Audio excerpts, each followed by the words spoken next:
আমার এজেন্ডা একটাই, আমি পুলিশ আইনের মধ্যে চলে, আমি আমার আইনটা সঠিকভাবে প্রয়োগ করে যেন আমার কি দায়িত্বকে পুলিশের শান্তি শৃঙ্খলা আইন শৃঙ্খলা রক্ষা করা, শান্তি এবং ক্রাইম ডিটেকশন প্রিভেনশন, আমি আমার কাজটা যেন সঠিকভাবে করতে পারি।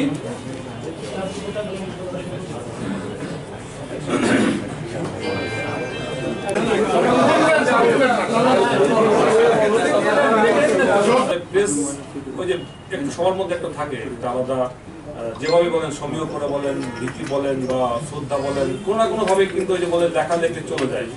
তা আমি একটা মাঝে মাঝে আমরা বলি যে এটা দরকার নাই, যদি কখনো ধরে আপনি কার্ড দেখালে তো পুলিশ বুঝতে যে আপনি সাংবাদিক, লেখা তো দরকার নেই।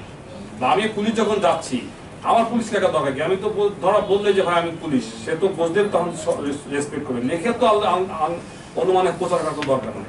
এই জিনিসটা আমরা দেখি, আমরা যেহেতু কথা বলছেন আমরা এটাকে আমার ট্রাফিক টিম আছে অফিসারদের সাথে বসে আমরা এটা সমাধান আস্তে আস্তে, একদিনে তো সবকিছু চেঞ্জ হবে না, আমরা আস্তে আস্তে ধাপে ধাপে আগে এগিয়ে দিকে আপনাদের সমাধান আমার কর্মকালে দিয়ে যেতে পারেন না, চেষ্টা করে দেখি সহযোগিতা চাই। আমাদের এইখানে বগুড়ায় কিন্তু আরেকটা বর্ষে এই সমস্যা, এটাও সমস্যা, এই আইপিটিভি এই হচ্ছে ফেসবুক এটার অত্যাচার আপনার অত্যাচার হয়ে যাবেন, এটা একটা বিষয়। আমি এটা আমার এই যানজটটাকে নিরসন করার জন্য বগুড়ার যে ট্রাফিক টিআই তাদের সাথে কোনো কথা বলে কোনো কিছুতেই কোনো কাজ হয় না। দিনে দুপুরে সব সময় ট্রাফিক করতেছে এবং যখন তার সাথে কথা বলি উনি বলে ওকে ঠিক আছে আমি দেখতেছি এখনই করে দিচ্ছি। কিন্তু যানজটটা এমন একটা পর্যায়ে চলে গেছে যে আপনার রোগী নিয়ে যাওয়া দূরের কথা, কোনো কাজেই আপনি 2 ঘন্টা থেকে 2.5 ঘন্টার আগে কোথাও যেতে পারবেন না। এটা একটা বড় সমস্যা এবং এই ট্রাফিক পুলিশদেরকে কোনোভাবেই কোনো কথা বললে শুনে না। ঠিক আছে, এখানে এখন যেটা বলছেন যে এটা আমি পয়েন্টটা নিলাম যে ট্রাক যদি ঢোকে বা মানে বলুন আগে তো আজকে আমি অ্যান্সার দিচ্ছেন, আপনাদের সাজেশন দিচ্ছি, কারণ যেহেতু প্রবলেমগুলো আমার কাছে আমার জন্য নতুন, আর আমি তো আগে প্রবলেমগুলো আপনাদের কাছে নিয়ে যে কি ধরনের প্রশ্ন আসবে এই জন্য। যেহেতু ট্রাকে ঢোকা বলছেন, এটা ট্রাকের সঙ্গে সম্পর্কিত হচ্ছে ব্যবসায়ী সঙ্গে, কারণ এটা আমি অন্য জেলাতেও ইমপ্লিমেন্ট করতে গিয়ে আমরা বাধার সম্মুখীন হয়েছি।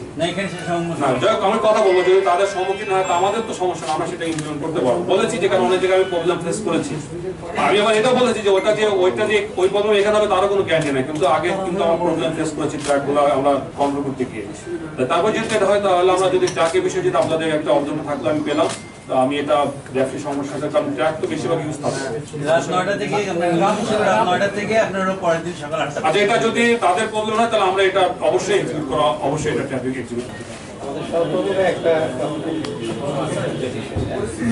বরাবরই আমরা পুলিশের কাছ থেকে পাই যে আমাদের পেশাগত কাজে খুব সহযোগিতা করে, এবং আমার মনে হয় যে যদি কোথাও একটু ভুলভ্রান্তি থেকে থাকে সেটা কারেকশন করে দিলে আমরা সবাই সবাই